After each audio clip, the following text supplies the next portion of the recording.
So guys, আমি একটা drone কিনে এনেছি আমার ভাইয়ের জন্য। তো আমার ভাইয়ের ড্রোনটা ওরা থেকে হারিয়ে গেছিলো। তো সো গাইস, এটা খুলে পর দেখি এটা কেমন। এটা খোলার পর এমনি কিছু একটা কেস বেরোবে। তো কেসটা দেখতে খুবই দারুণ।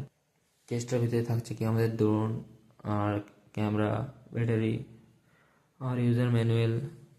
তো এটা হলো প্রোপেলার গার্ড, চার্জিং কেবল, এইসব এই চিকচিকিতে আছে। এটা হচ্ছে ক্যামেরা অ্যাপ, যেটা আমরা স্ক্যান করার পর ড্রোনের ক্যামেরাটি আমরা ডাউনলোড করতে পারবো। তো এইটা হচ্ছে কি আমাদের ড্রোন, কমপ্লিটলি ফোল্ডেবল ড্রোন ছিল।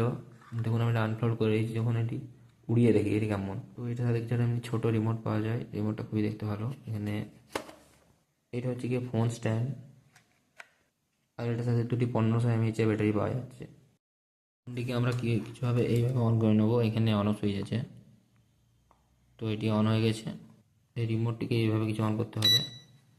রিমোটটি অন হয়ে গেছে, এবার এমনি করে কানেক্ট করতে হবে। কানেক্ট হয়ে গেছে। তো চলো এটি বাইরে উড়িয়ে দেখা যাক। দেখতে পাচ্ছেন বেশ ভালোই স্টেবিলিটি আছে এটা।